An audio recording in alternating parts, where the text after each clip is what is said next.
my George, what a sense of power. Stop it, George. That was indecent. Midgets of waiting listeners at Shepard's got him right there in the palm of his hand. Oh.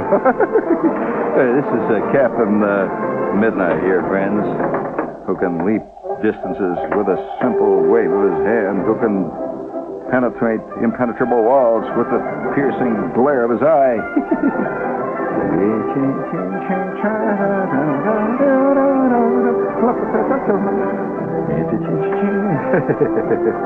Did I ever tell you the story about this bartender over on 3rd Avenue with the he had this dachshund, bow-legged dachshund, and I better say that till later. That's later in the semester. It's bring it on, George, please, big. For God's sakes.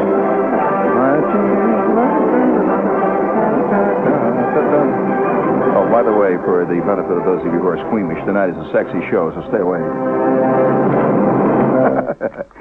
Yes, tonight's show is dedicated to passion. As a true public service, this is the first radio station who is going to recognize the fact that passion comes in many forms.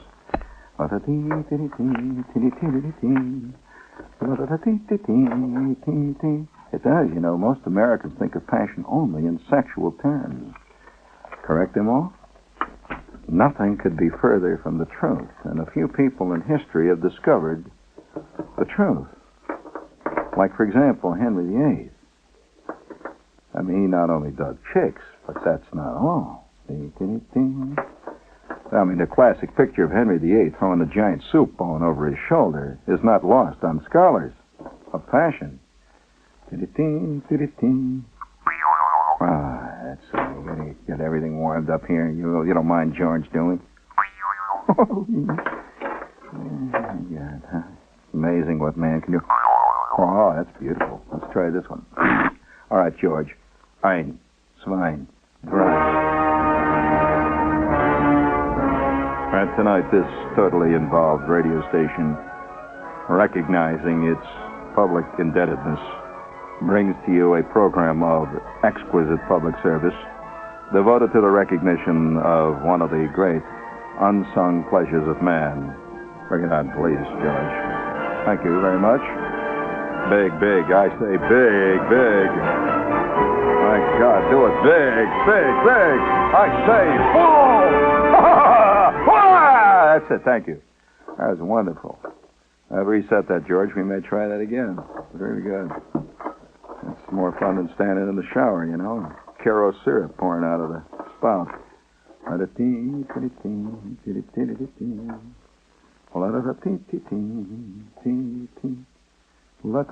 waiting for George to get a reset in there. Thank you, George.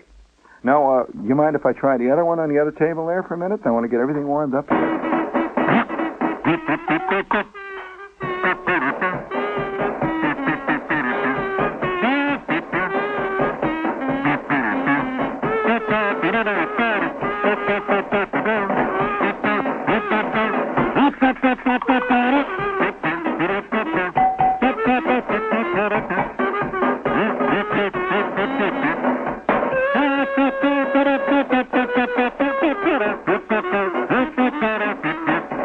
Some of the days, gonna be so sorry.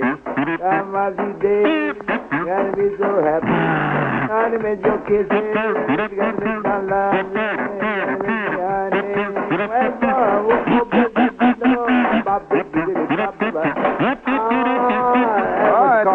Thank you, George.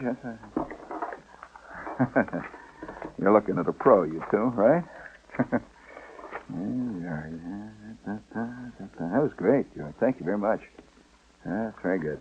Now, I'll tell you why this is, why this sudden exuberance here. Not only is it summertime. Of course, summer in itself is sensual.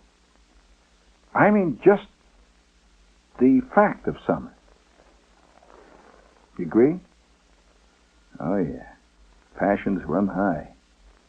And as the temperature rises, so goes the passions. Oh, yeah. If you've ever seen the South American Revolution, you'll know about that. With the sun hanging high, oh, man. You never hear of the Eskimos revolting, do you? Right. Well, I mean it. I say man is a creature of his entire body. He not only, relates to the fact that the sun is beating down on top of his knob, which is part of you, after all. He also relates to the fact that there's an unbelievable chick in the neighborhood. He relates to that. And he relates to things which are usually left to lesser mortals. With all due respect to Alfred McCann tonight,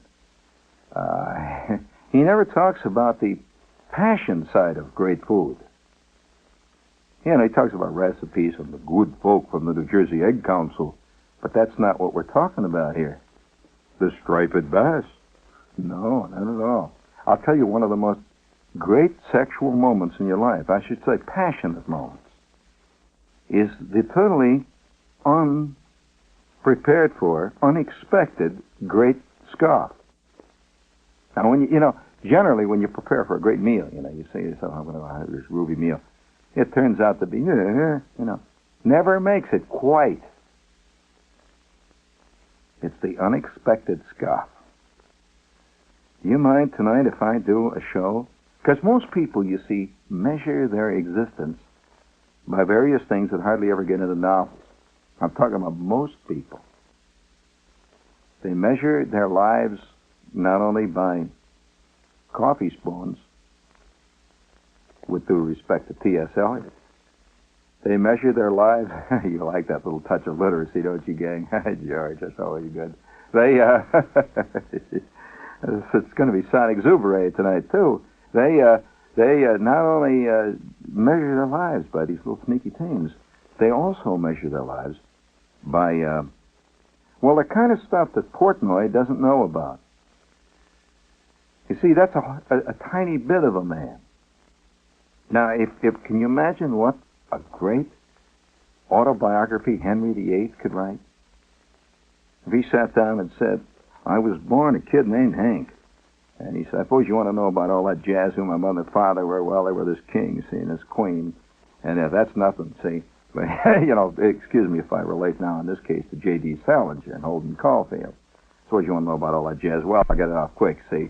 I had this brother that sold out. They decapitated him. So, anyway, one thing led to the next, and I was king, right? Okay, right. Well, I'll tell you, there's nothing but phonies around me. See, there was this Pope, for example. And he goes, and nevertheless, he would then begin to regale you not with unbelievable chicks he met. There was this chick I saw one time right down the street. She had this horse, and his name was Ann. Well, I'll tell you this.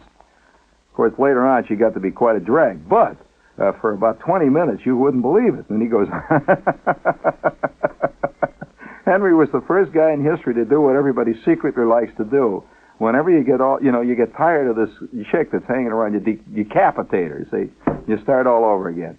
And but I shouldn't talk like this tonight. This is a serious question. Like tonight, somebody sent me a letter, see, and they says, "Dear Mr. Shepard," there's always a type, see, you can tell there's kind of shaky handwriting, purple ink and all, and says, "I want you to read this and take it to heart."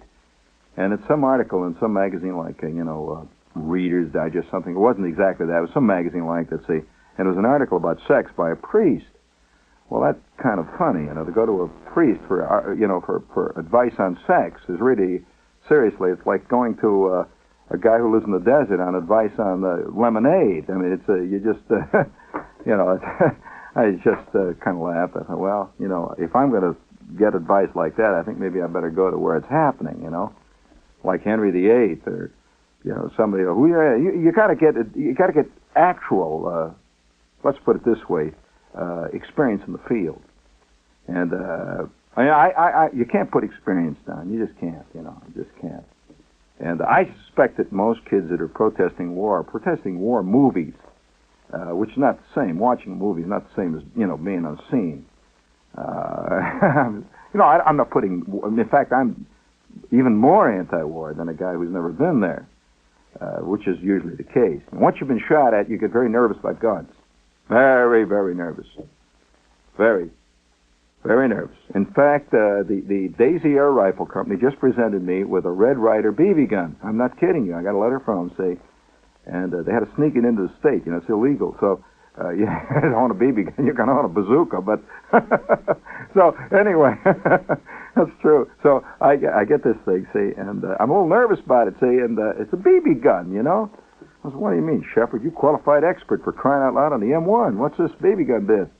But, it's still, basic nervousness. So, nevertheless, this must be taken into account. And so tonight, I am going to do a show which you can turn away. I mean, it's all right with me. I mean, that's up to you, friend. Your problem is not mine. You can do your own thing, like turn the knob. Now, my thing tonight, I'm going to do this thing because it's time that it's recognized. Before we do that, let's get a couple. You got the money button ready there, George? Hold, wait a minute. We've got a button here in the station for those of you who wonder about this. Technical things in press, people, and they're interested in it.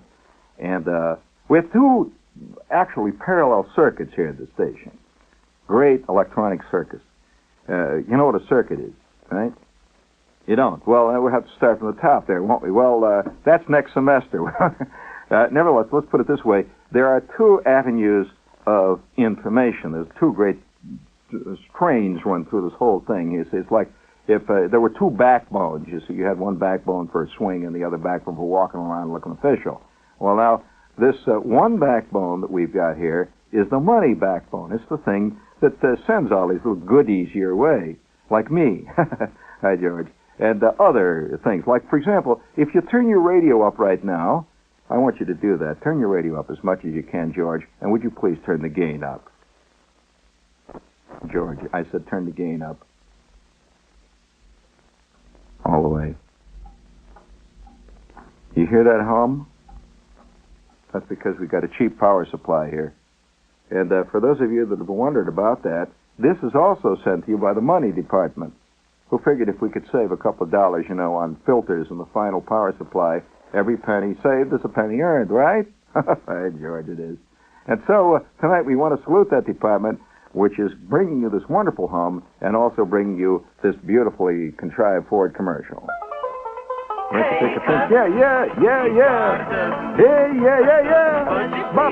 Sent to you by the Purina Chick-Chow Corporation of Ralston, Illinois. If you've got a hen that's out there laying square eggs, we'd like to recommend to you Purina Chick-Chow Square Egg Hen Chow. And we're going to bring you now Homer and Jethro and all the boys kicking it around. Let's hear them banjos playing. And now, your local Ford dealers have pooled all their cars for the biggest economy drive ever. Over $90 million worth of Ford cars and trucks.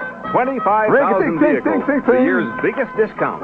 If your Ford dealer doesn't have your Maverick, Mustang, Torino, or Galaxy in stock, his computerized car locator system will find it for immediate delivery.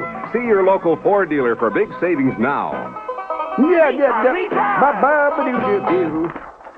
Hey, real nice, real nice. This Cousin Gene sending you the Hillbilly Hit Parade out there tonight, hoping that you're just running around there, kicking and scratching and spitting.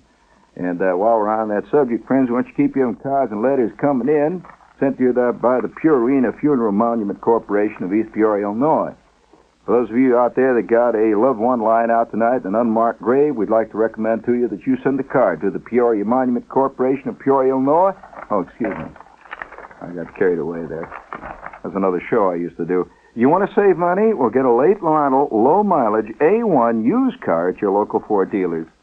Have you noticed that Shepard's the only guy on the station that's got used cars on his show? All right, this is WOR New York. Hey, George. Hey, listen, for you guys that are out there constantly griping about, there's no great drama on radio, I would say that all you got to do is listen to any newscast, and you're hearing the unbelievable drama. But for those of you who are going out, kvetching that they don't have radio like it used to be, WOR is putting on Death of a Salesman. Now, that's not exactly Jack Armstrong.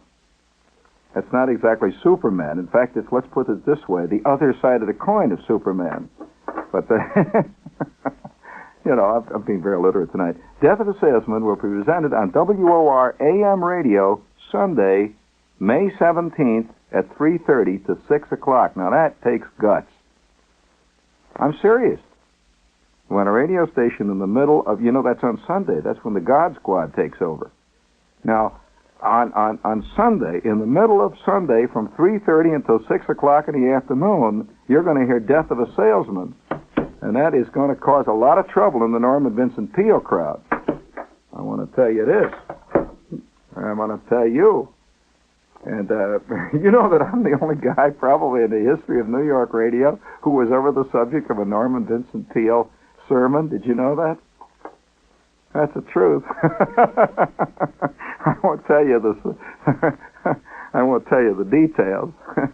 But nevertheless, it's the truth. And it's because I think one of the great characters of all time is Hickey. You know Hickey. You know who Hickey is? I think Hickey, along with Captain Ahab, and quite possibly Willie Loman, and certainly the stage manager from our town. These are, and you can't ignore Huck Finn, and the unnamed soldier in Red Badge of Courage. These are the great characters of American literature. Of course, you can't ignore Babbitt either. He was pretty good.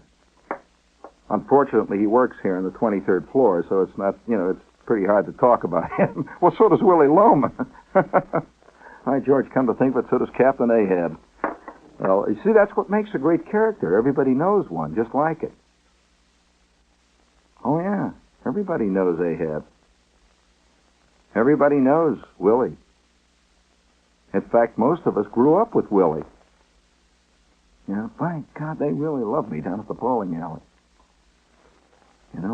If only the right, if the brakes go right, I'll make it.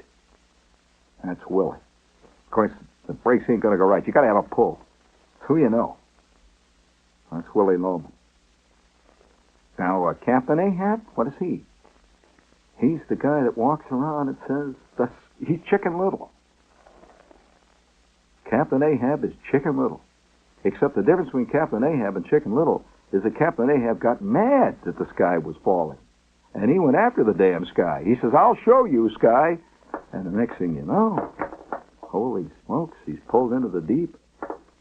By the way, of course, that's another story. Again, you got to relate yourself to how you feel, inside. Now, it's easy enough to get out and give a lecture. I think everybody today is lecturing. I think the world is filled with lecturers. I mean, every little 2-bit radio station's guy saying, well, I want to tell you what I think about Nixon. And I'll tell you this, Barry. My wife, Rhoda, and I. Oh, my God. I mean, it goes on and on and on. This is going to be known as the age of the universal expert. The age that Claude took over. And but that's, beside the point. Everybody, but hardly anybody celebrates. Celebrates life. Because on one hand, we're a political creature, you see. Everybody gets hung up on politics. And that's true. Fine. We can't escape it. We are that. On the other hand, we're this other creature. Late at night, see, turns on the light, walks around, skulks around the kitchen, and makes a peanut butter and jelly sandwich. Now, I'm sure that even Norman Mailer does that. There are moments when Norman Mailer looks at a great big jar of Vita herring. It says, I am a herring maven. And he dips in, see?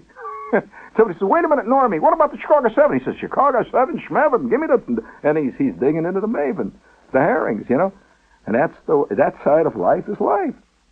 That is called L-I-F-E. The other side is S-O-C-I-E-T-Y. And there's a big difference.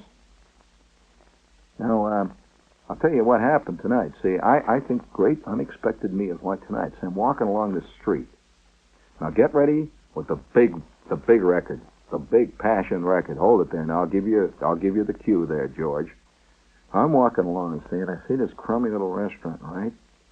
And it's a crummy kind of a nothing night. The Jersey crud is drifting down, old burnt cabbage leaves or whatever it is they're burning over there in Jersey. It's like monster dandruff drifting down, some fantastic monster that's shedding his crud on us, see. And I'm walking along, and there's this little bitty restaurant with a little tiny door, see. It's got a little bitty thing sticking out in front that says Restaurante. So I says, well, what the... usually I says, well, I usually go to my favorite restaurant, Nedick's, 47th and 6th, I said, well, so I walk into this restaurant and I sit down. And I say, menu, garçon. And this chick says, oh, mais oui. And she hands me the menu, see. I look at it, it's written in purple ink. That's always bad news. So I figured, Shepherd is getting shucked again. See, oh, man. You're always thinking to yourself, how can I get out of here quick? See. So I says, what's the least bad stuff on this thing? And she says, I suggest you try the specialty. And I says, okay, specialty. Orange drink with pickle lily. So I said, all right. So she brings the specialty in a half hour. She says, are you in a hurry? I says, no, I'm not in a hurry. Because if you say you're in a hurry, you're really going to get it. So I says, no, all night. So you got no excuse.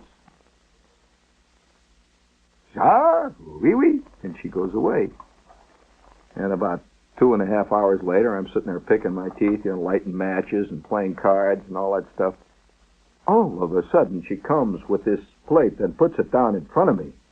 I look at it. My God almighty.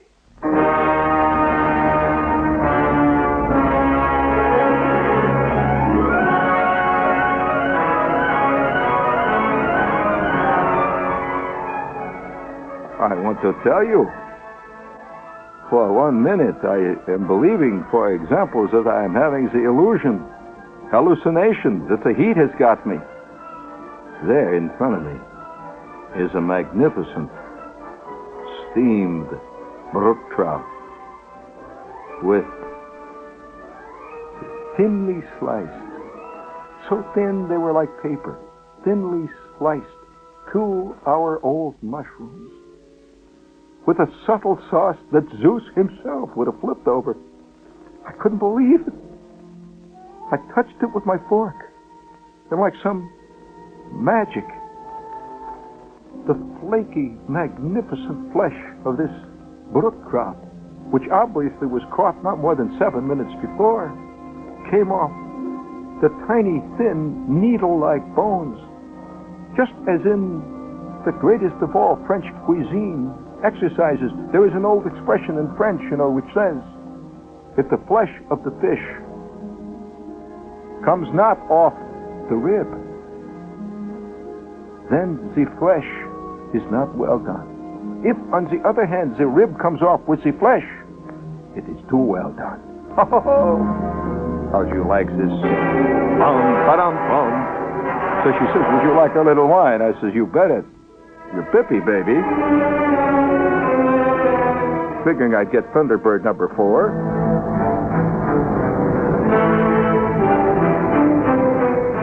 And you know how when they give you this little glass and they let you taste it, usually they put it in there and swirl it around real quick and run? Well, she puts it in the glass, and I noticed there was a strange little odd blue aroma around it, like a kind of nimbus of excellence. I recognized that I was in the presence of greatness. I took one little nip of this wine, just one little.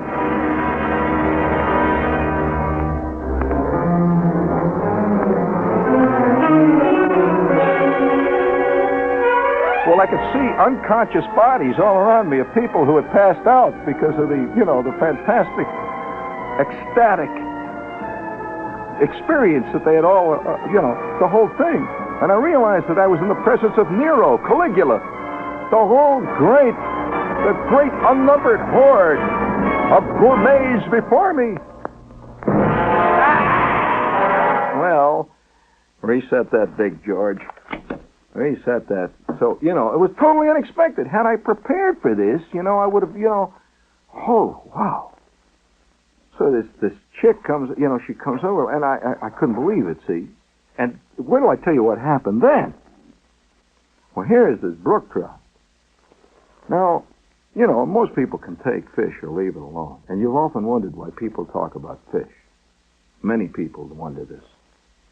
Well, that's because most people in this country do not know what to do with fish. Really. We know what to do with steaks. A fish is something most people stick in breadcrumbs, in a bag, and they put the crumbs all over it, see? And, ooh, can you imagine a French chef saying, what is this, a shake in the bake? What is this obscenity? Please, get out of my kitchen. Woo! Well, that's the American, or taking it out of the deep freeze, Mr. Birdseye has done it for you, somewhere in Iowa. and it comes out like little hard rocks, and you put it in, you know. Well, this is why most people don't dig fish. This fish was a pure sensual experience, okay? All right. So I said, I'm reeling, you know. Well, now, the test of a true great restaurant is not one course. But now, you know, you're waiting. It's like a fantastic fighter that's a 10-round fight, see? And he's fought great for 7 rounds. You say, is he going to make it? You know, let's see what he does in the 8th round, and let's see what he does in the 9th round, and let's see who's standing in the 10th, right? Because, you know, a lot of slobs come out and look bad for 5 rounds, and all of a sudden, bap on the button, they win. And they're the ones that get the laurels. Well, I'm sitting there, see, I says, all right, then so she wheels out the dessert, the carta, you know? Well, or I'm not a dessert type, right? Never. I'm really not. I'm not, you know.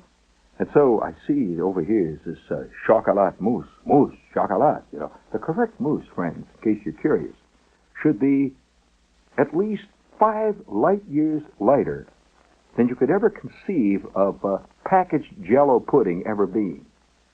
A chocolat mousse should float maybe 6 or 7 inches above your plate. You know? So, in fact, supported only by its total airiness. It is lighter than air, right? Well, I see the chocolate mousse. It is floating 1.5 feet above the tray. And so I figured, well, that is the specialty of the house. Now, don't ever trust the place on the specialty of the house. They can cook one thing great, and all the rest of it, you know, is pork and beans. So I said, what is that? What was that? Ah, she says, you are a true gourmet. And then I realized I'd hit the jackpot. She hands me this very unprepossessing-looking piece of pie. Just a little piece of thing. It's about 2.5 inches wide at one end. A little tiny piece of pie, see? I says, we shall see. I take my fork, and I take my fork, and oh, my God almighty. This is obscene. What are they doing to me? This is the way you corrupt a man. This is the way you do it. Not through money, not through power, but through such obscenities as this. Huh. Friends, have you ever had fresh pear pie? Have you ever? I'm asking you a question. I cannot explain. It is made out of fresh pears. Fresh pear pie.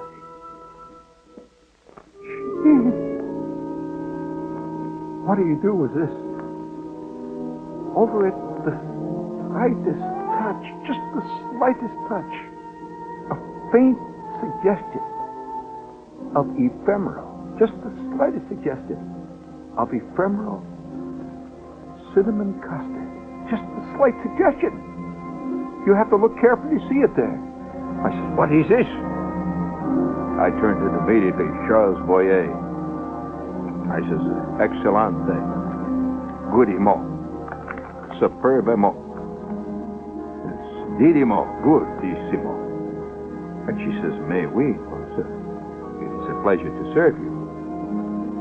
I says, may I have the check? Expecting the final bad news.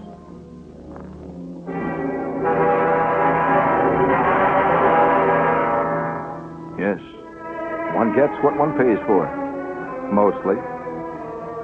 And when one pays for glop, one gets glop. Right? The check came. $4.70.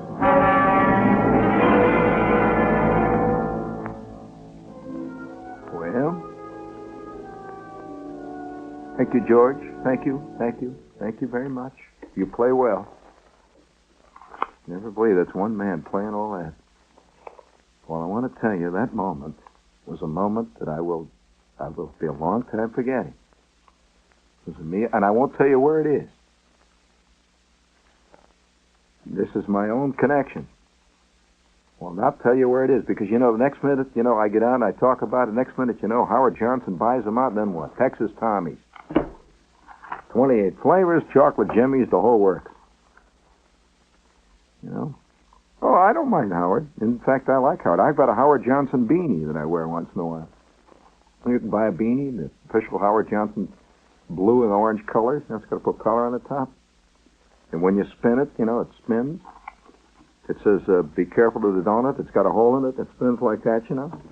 And I like it, you know. So, you want to hear another great moment? All of our lives, we all have moments of great. Now, imagine right now, a lot of people are out there talking, hey, you know, that reminds me of the time we did. You remember this? Well, let me tell you another great meal. You never expected. Did you ever hear of Hathaway shirts? You would not connect Hathaway shirts with food, would you? Every time I see a Hathaway shirt ad now, I think of one of the great scoffs that I had in my life. I don't like to put it this bluntly, a tank town in Maine. And let me tell you, a tank town in Maine makes a tank town in Ohio look like Gay Paris. So I am in this tank town, and the Maine industry is making Hathaway shirts.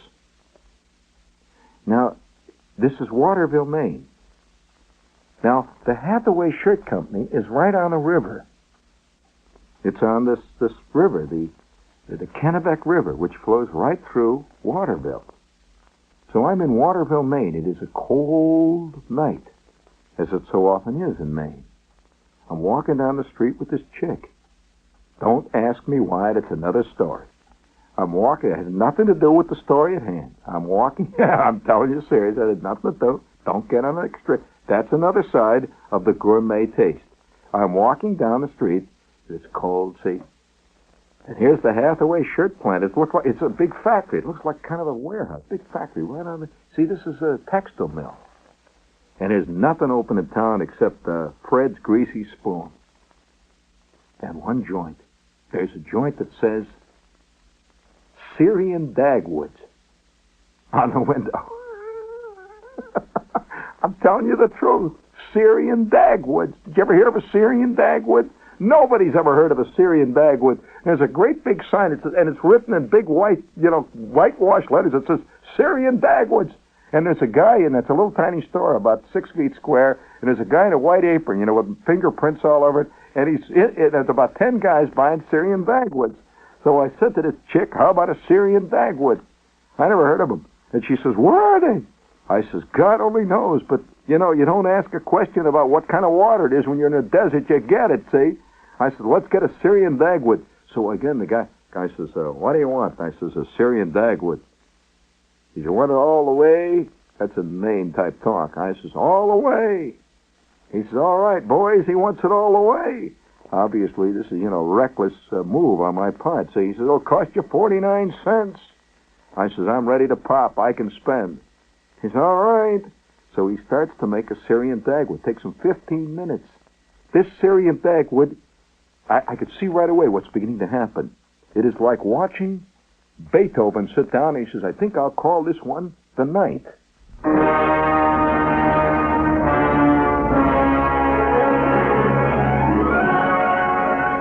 5 minutes later, I'm about to embark on one of the great experiences of my life. The cold northern moon is hanging high in the Stygian sky of Maine. The wind is blowing out of the Canadian wilds.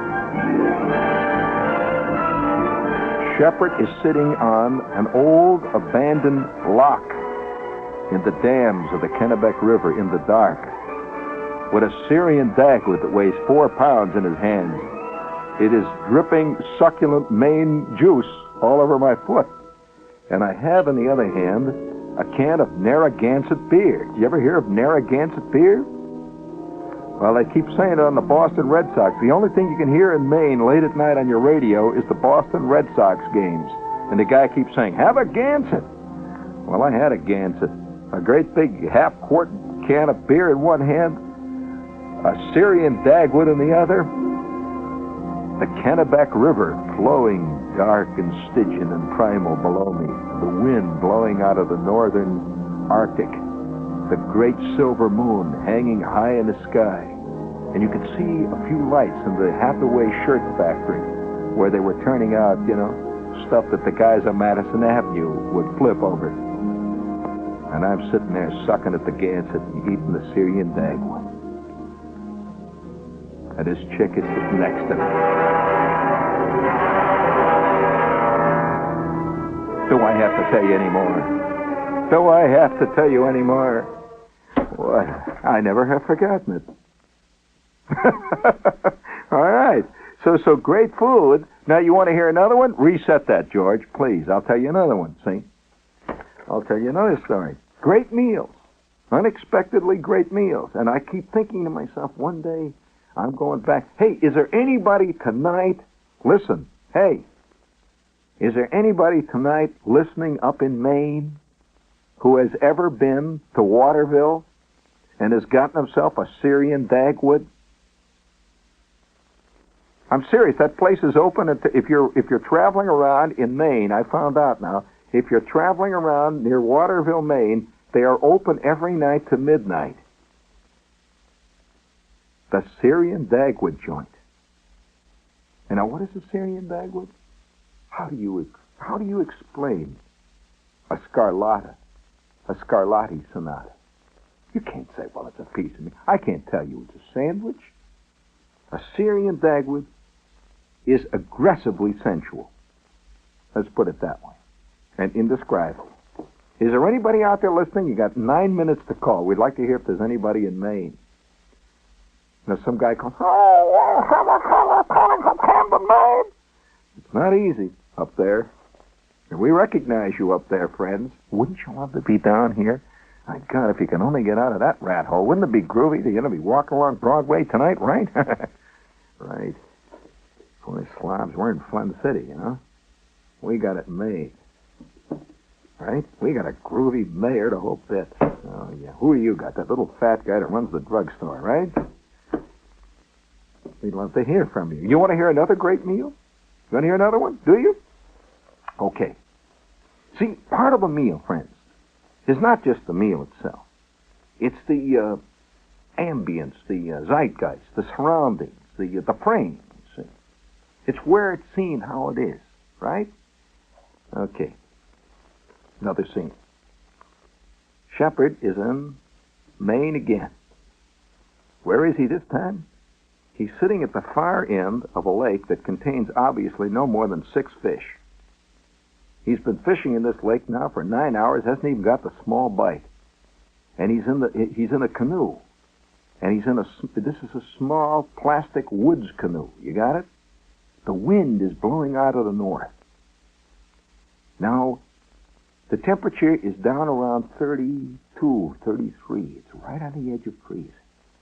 It's an exciting day. That's exciting on a lake. The wind is, I'm in the reeds, and I'm using a Fenwick ultralight 6-foot bait casting rod. You're curious. I have a number 303 ultralight Garcia spinning reel. 2-pound test line. Understand what I'm doing now? Shepherd's whipping away there trying to get the interest of a smallmouth bass. Off on the far shore is my finished tent, which is a tiny tent, and by the way, built for art. Oh, is there somebody from Maine there? Is it really from Maine, or are they calling through? Is it some guy who used to live there and is calling? We don't want him. I want to call from Maine. Forget it. There's always some guy in Flushing that claims he's done it. Forget it. He's a phony. He has never been north of Staten Island. Forget it. I know that type. So you might as well turn them all off unless they're calling from Maine through the operator. I'm not interested. So anyway, I'm sitting in Maine. I happen to think Maine is one of the great groovy undiscovered states in the nation. Really. The wind, is blowing. It's cold, see. Now, I have left this chick in this little 2-man tent. Oh, this is calling from Maine? I don't believe it. I'll give him a test. I have an absolute unfallible test for Maine. Hello? Yeah. Hey, Augusta, man, put him on there. You're calling from where? You've been to Waterville. Can you hear him on the air? Well, wait a minute, man. You say, where are you calling from? Augusta, Maine. And you've been where? I've been to John's restaurant and had those Syrian Dagwood. You know John, right? Yeah, I sure do. Do you agree with me, what I'm telling you? There is nothing better for man's digestion than a good Syrian Dagwood and a can of Narragansett beer after a hard night studying in the Colby College Library. Man, you are talking my language. You agree that it's quicker than X-Lax and more fun? All right, man. Easy, boy. Easy, man. Easy. Take it easy now. It's all right. Thank you very much. Now, wait a minute. Now, where do you live? I live in Augusta, Maine. Yeah. How is it up there tonight? It's rainy and damp, but it's very nice. The daffodils are blooming, and the moose are hollering at one another. Okay, man. You have been to John's and you have had a Syrian Dagwood. And you got to agree that what I'm telling you, eating a Syrian Dagwood at night, sitting on that dam there by the Hathaway shirt place? That dam is run by the Kennebec Water Power Company. That's correct. And sitting on that dam at midnight, eating a Syrian Dagwood and drinking against it is one of life's more exquisite moments, correct? It is. What season did you do that in? In late fall. In late fall. What were you up there, at Colby for a lecture? No, I was not. I was up there fishing. Good for you. Where do you go fishing? Well, I go fishing. You're curious? Sure. Well, I go fishing up that way myself. In the Belgrade Lake chain.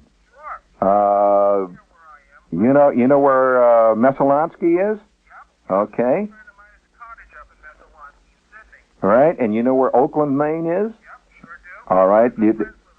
Have I established my credentials? You have indeed, sir. Thank you. Oh, man. You never know what's going to happen, do you? Bring it up big, George, please.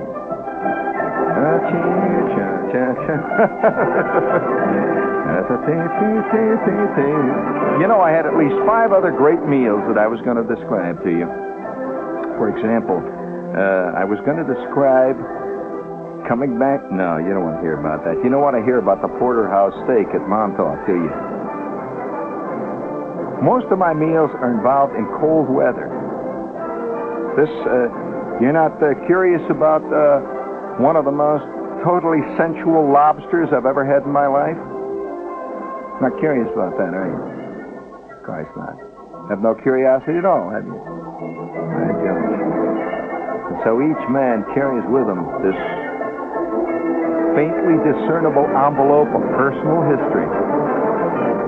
It's kind of like every man is his own Zeppelin, his own blimp, floating high in the atmosphere, dragging his anchor chains, waiting for something groovy to happen, figuring that it's only going to happen to the other guys, and it usually does, and figuring that the things that have happened to him have been purely accidental, which is true. As a matter of fact, life itself is accidental. One gets right down to it. There's a whole scientific... But that's beyond this course, right, huh? Then again, there are those of you who believe in astrology. Oh, man. Of course, there are other guys who, believe that if you throw clothespins up in the air and they point north, it's going to work out this winter. So 6 of one, half does the other. Then there's the guy with the caterpillar theory. We can go on and on and on. Just keep standing like that and think a good thought. Try. Clean.